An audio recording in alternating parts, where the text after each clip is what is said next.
Diesel SUVs are the only vehicles I can think of that get cheaper every single year while getting better at the exact thing they were built to do. A gas crossover at 150,000 miles is halfway to the grave. A well-kept diesel SUV at 150,000 miles is barely broken in. And right now, because of a few bad headlines, some emissions drama, and a public that panics the second they see the word diesel, there are 5 of these sitting on lots for the price of a tired Camry. After 22 years under these things, I can tell you the people quietly buying them are not gamblers. They are the guys who know what's actually bolted under the hood. Let me show you what they see. Today I am counting down 5 depreciated diesel SUVs you can buy for under $15,000 before the rest of the market wakes up.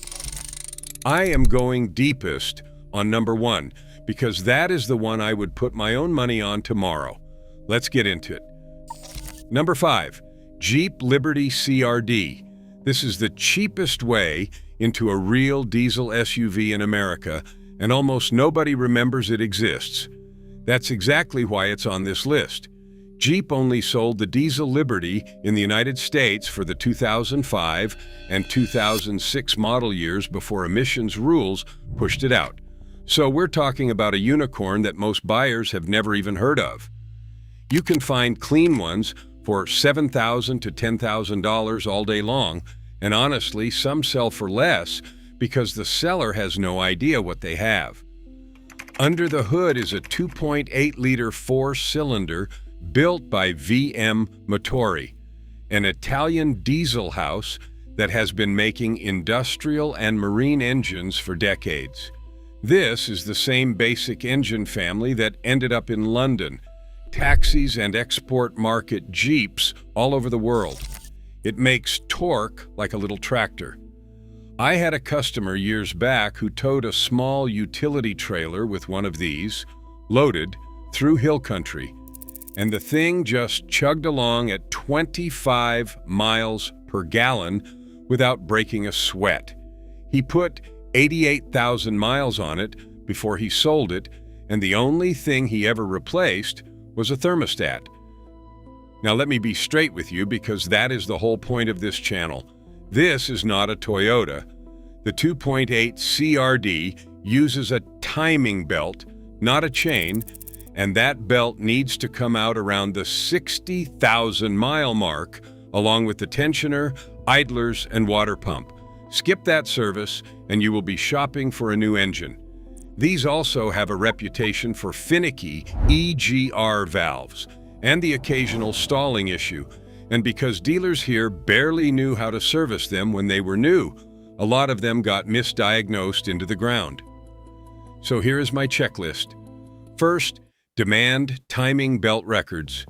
If there is no paperwork and the vehicle is over 60,000 miles, assume you are spending $1,200 on a belt job immediately and price that in. Second, watch the start.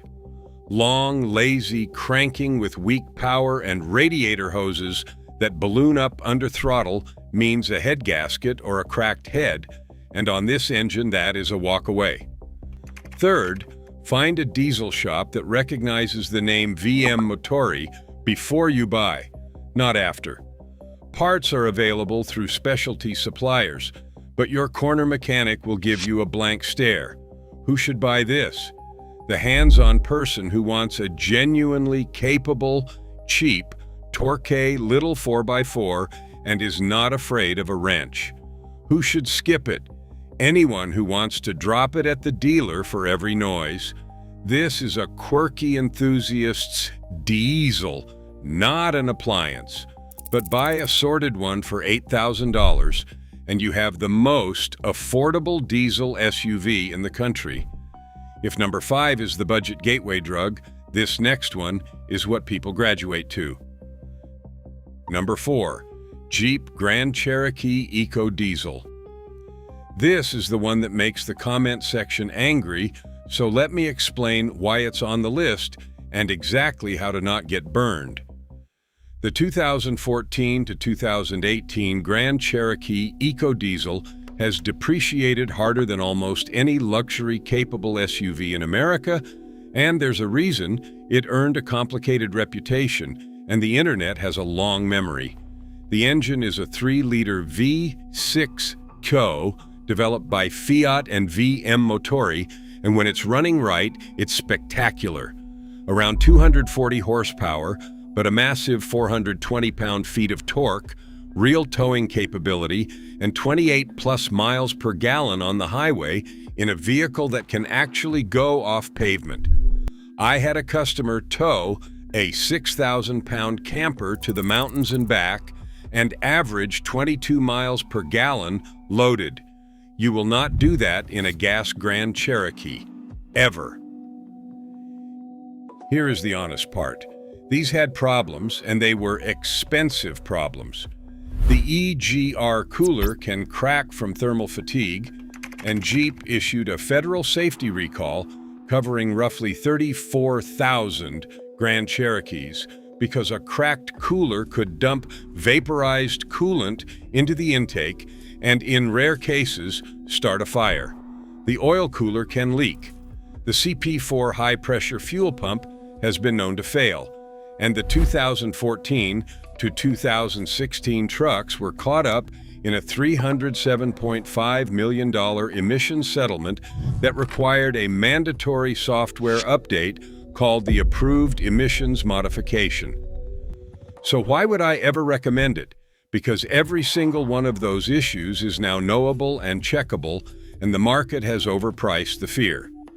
You can buy a clean 2016 or 2017 EcoDiesel for $13,000 to $16,000 that originally stickered north of $45,000. That is the deal, but you only get the deal if you do this homework.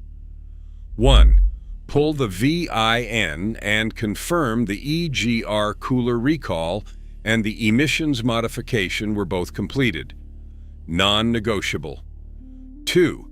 Open the coolant overflow bottle and look for oil and check the oil for coolant. Any cross-contamination, walk away. 3. Get an OBD2 scan for stored EGR, DEF, and turbo codes. 4. Insist on full service records because a neglected EcoDiesel is a money pit and a maintained one is a tank. Who should buy it? The buyer who wants serious capability and torque for crossover money and is disciplined about diesel maintenance. Who should skip it? Anyone who cannot or will not verify that recall paperwork. With this engine, the paperwork is the whole ballgame. Now, if the Jeep is a gamble that pays off when you do your homework, this next one is the opposite. It is the refined choice, the one that surprises everybody who drives it. Number 3. Volkswagen Touareg TDI. The Touareg is one of the most over-engineered SUVs ever sold for normal money, and the diesel version is the one to have. This thing shares its bones with the Porsche Cayenne and the Audi Q7. Same platform, same family. Volkswagen just didn't put a Porsche badge on it, so the depreciation is brutal in your favor. Clean 2012 to 2015 Touareg TDI land in the $12,000 to $16,000 range, and for what you're getting, that's almost insulting. The heart of it is the 3.0-liter V6 TDI, an engine the Volkswagen Group spread across the Touareg, the Q7, the A6, and even the Cayenne diesel. It makes around 240 horsepower and 406 pound-feet of torque, returns 28+ miles per gallon on the highway, and pulls a trailer like it's not even there. It's paired with a proper 8-speed automatic and a genuinely capable all-wheel drive system. I've had owners tell me they cruise at highway speed all day and the engine just disappears underneath them. Diesel mechanics who've torn these down in marine use have found timing chains with thousands of hours on them showing almost no wear. But I want you walking in with your eyes open. There are two things to respect here.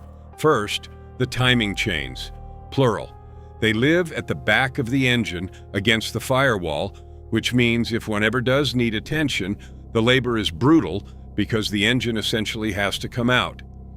The good news is they are designed as lifetime components, and they are covered under Volkswagen's 10-year, 100,000-mile powertrain warranty from original sale on emissions-related and powertrain items.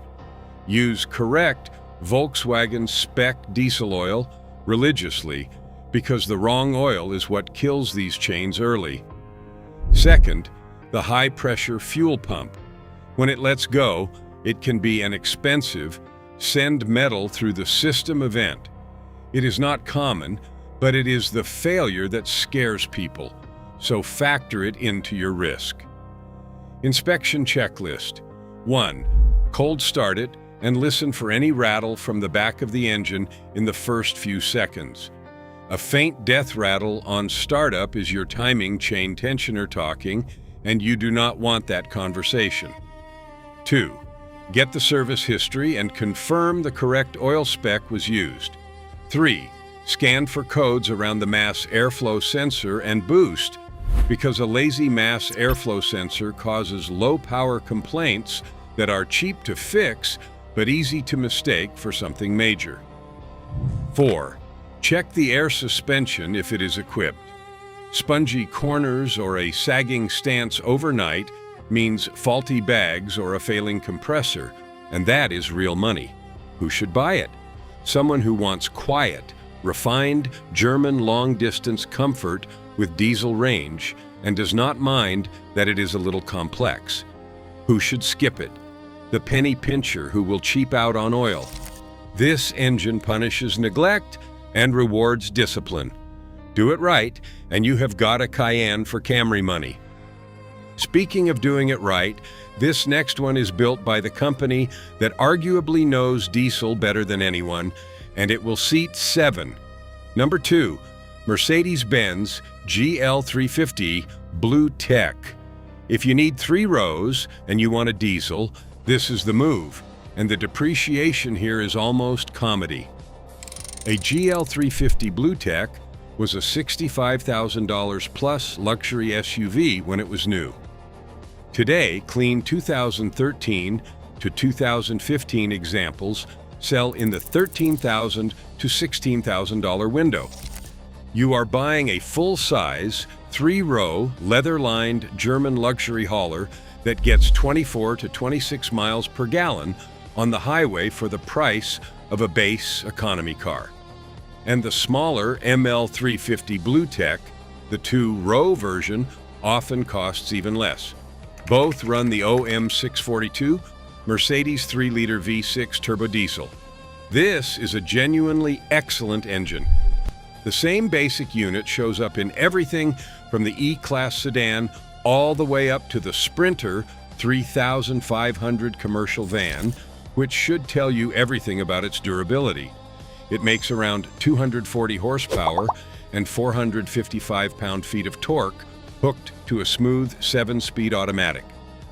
The shops that specialize in these will tell you the bottom end is bulletproof. I have seen them well past 200,000 miles. Now the Achilles heel, because every engine has one and a good mechanic tells you up front. On the OM642, it is the oil cooler seals. The oil cooler sits down in the valley of the engine, right in the middle of the V, where it cooks in concentrated heat. Over time, those seals harden and weep oil, and Mercedes issued a technical service bulletin acknowledging exactly this. The repair itself is not expensive in parts, but the labor is significant because you have to dig down into the engine to reach it. A shop job can run $1,000 to $2,000. The other items to know are NOx sensors that trip the check engine light, and a possible front differential whine on higher mileage examples. Here is the trick that saves you money. A small oil weep at the cooler seals is a negotiating tool, not a death sentence. If the seller has not done it, factor the repair into your offer and knock the price down accordingly. The engine does not care about a minor seal leak in the short term. Inspection checklist.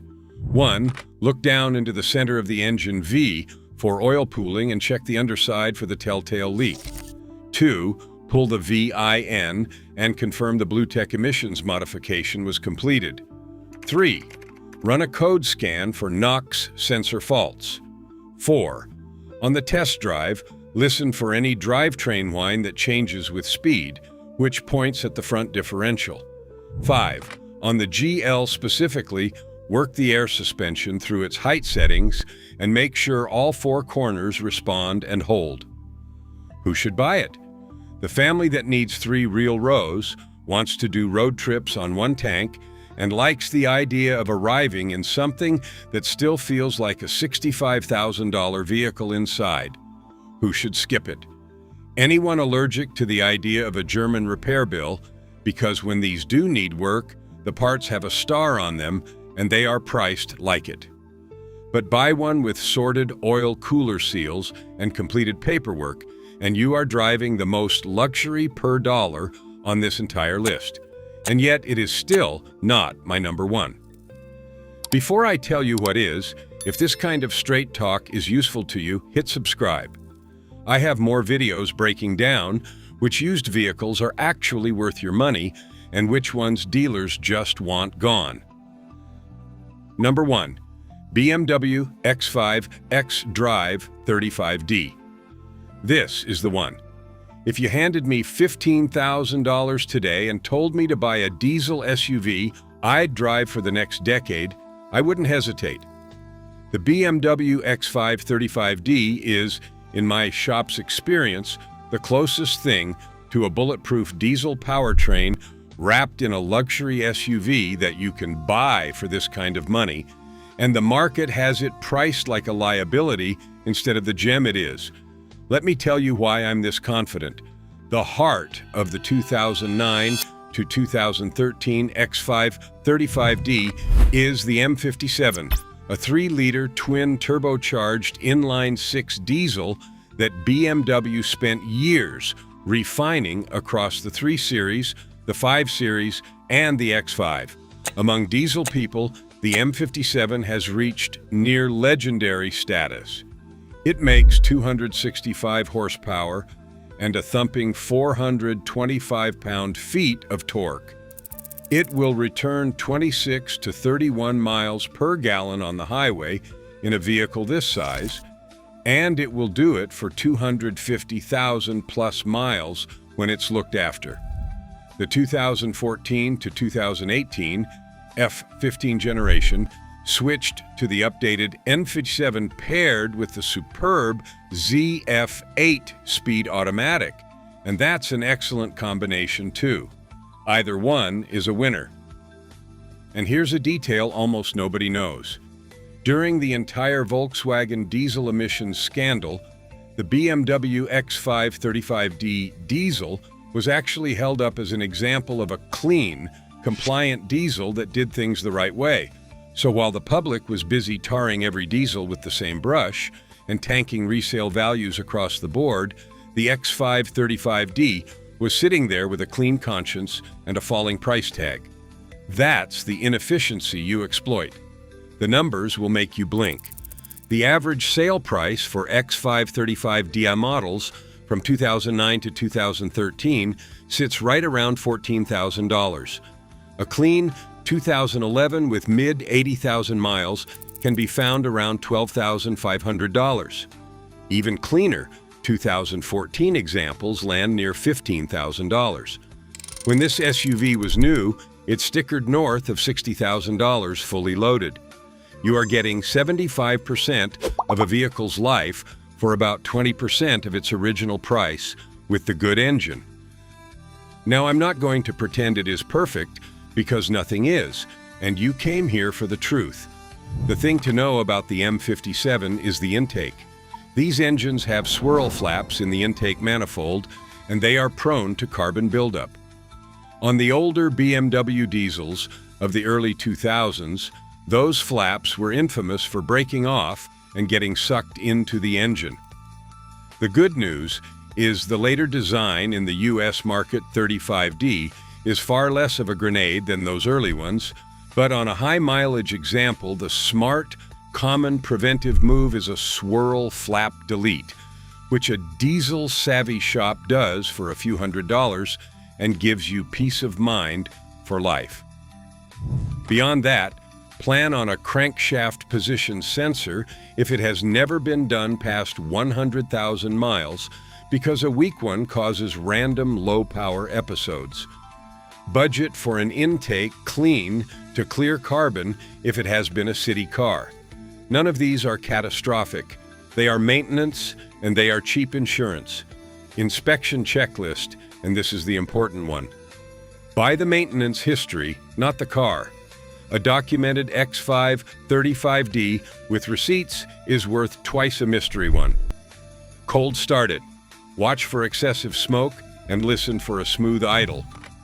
Scan for codes, paying attention to anything around the EGR, the DPF, and the AdBlue or DEF injection system, since on these models, the emissions hardware is the most likely thing to need attention, not the engine itself.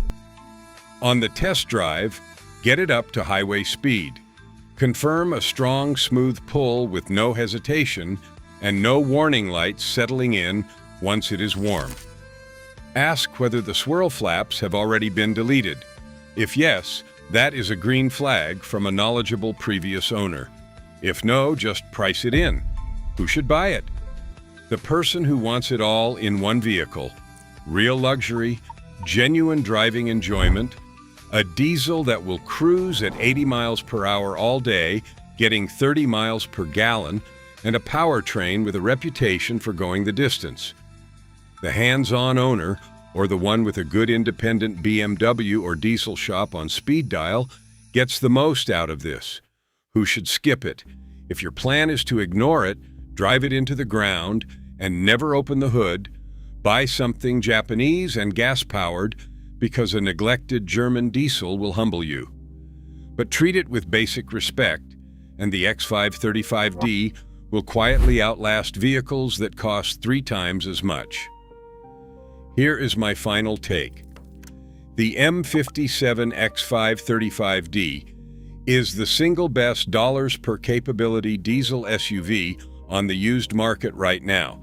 And the only reason it is cheap is that the public got scared of a word, and BMW's badge makes people imagine repair bills that, on this specific drivetrain, mostly do not materialize. That is not a flaw. That is your opportunity. So there it is. 5 diesel SUVs the market forgot, but the people who actually understand these engines did not. The Jeep Liberty CRD, the cheapest real diesel 4x4 in America. The Grand Cherokee EcoDiesel, a gamble that turns into a steal the second you verify the paperwork. The Volkswagen Touareg TDI, a Cayenne in disguise. The Mercedes GL 350 BlueTec, 3 rows of luxury for economy car money. And the BMW X5 35D, the bulletproof bargain hiding behind a scary badge. Every one of these depreciated for reasons that have nothing to do with whether the engine will start tomorrow morning. That gap between what people fear and what's actually under the hood is exactly where the smart money lives. Next time you're on a lot and the salesman steers you toward another tired gas crossover, you'll know there's a better deal 3 rows back, covered in dust, with a diesel badge and 400 pound-feet of torque nobody else had the nerve to buy. If this helped, hit that like button and subscribe for more videos on the vehicles dealers don't want you thinking about. Do your homework, check the records, and these machines will pay you back for years. I'll see you in the next one.